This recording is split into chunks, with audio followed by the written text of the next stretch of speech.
So I know COVID changed a lot as far as training camps and who you train with and whatnot, but I know you used to train with Dr. Andy Galpin. Have you gotten back to working with him? We've never stopped working. Yeah. Well, in person. I remember you guys were doing like virtual, right? Yeah, we're doing virtual for a while, and shit, it's the same as in person. You know, he does a great job. He's one of the most amazing people that I have worked with when it comes down to actually having a nutritionist and someone tell you what to do with your life. You know, he's someone that has been a game changer for my life. You know, when it comes down to structuring my life, when it comes down to training, to schedules, to when to rest, when to eat, when to train, how hard to train, how hard not to train, when to take a day off, when to relax. I needed that in my life. I had no structure. And I don't know if you guys have ever heard of me speak about that, but I was the kind of person who would sleep in and I would wake up and take a pre-workout for breakfast, and it was just like, all right, what are we going to do? Let's go figure this out. I feel like lifting some weights, or I feel like doing this. All right. And as long as I worked hard, I thought that I was doing the right move, but I was eating Jack in the Box. I was eating Subway. I was eating Denny's. I was eating Norm's. I was just doing what I thought was working at the time. And to me, when you're uneducated, you kind of, to an educated eye, you look stupid.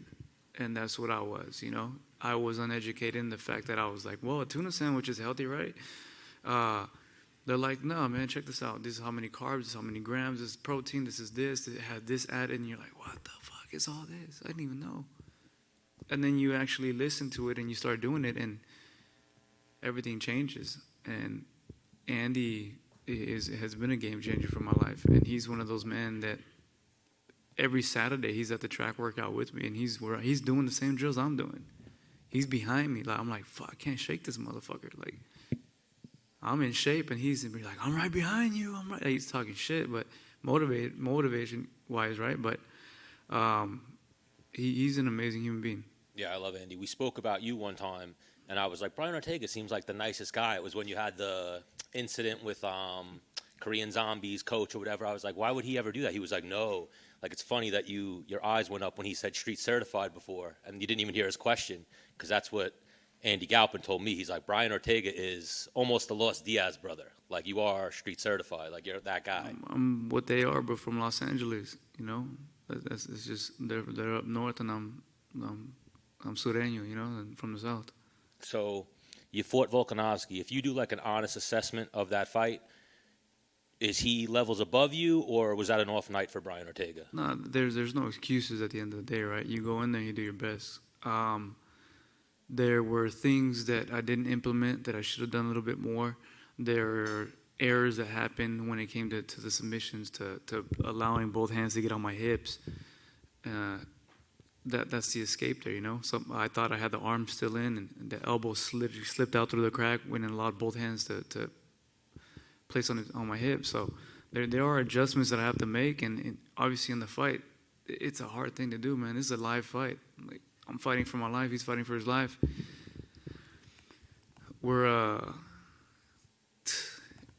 It's a game of inches. Oh, for sure. And if you're off by one, as you can tell in my fight, it will cost you. So now your book is still being written. You may be one of the greatest featherweights of all time when you're done.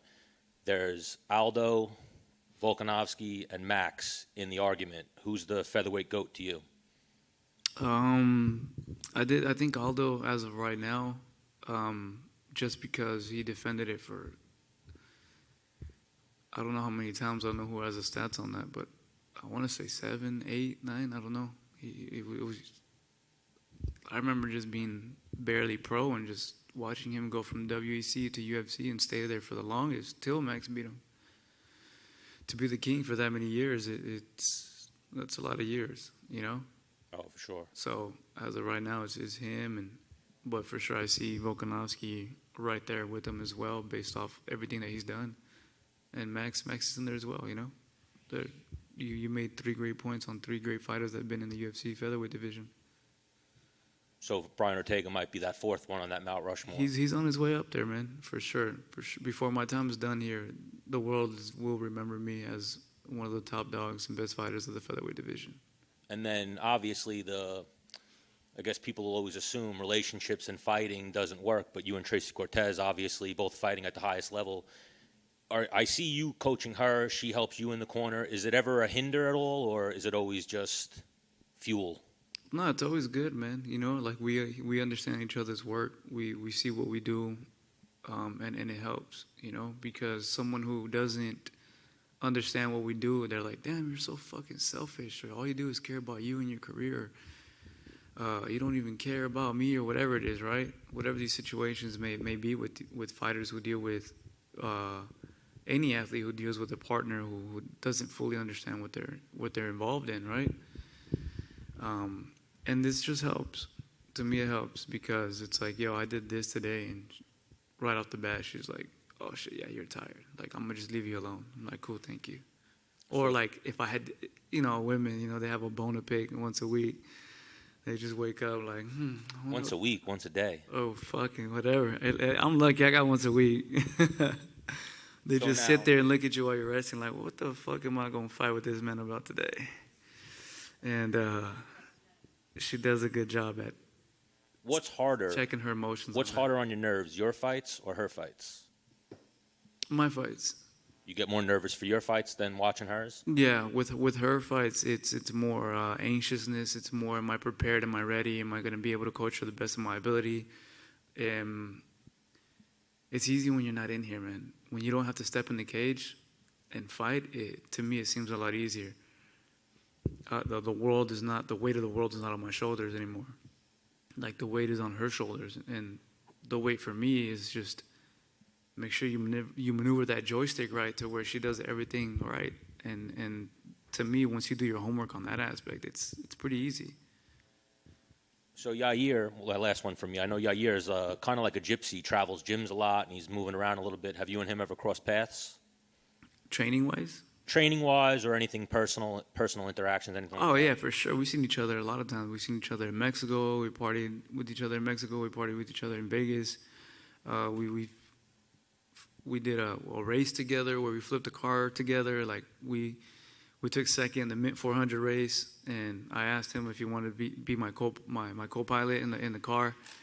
He was down for it. We were over there partying, hanging out at Dan Bilzerian's house, and that's kind of where we had to talk. I said, hey, bro, like, realistically, we might fight each other one day, but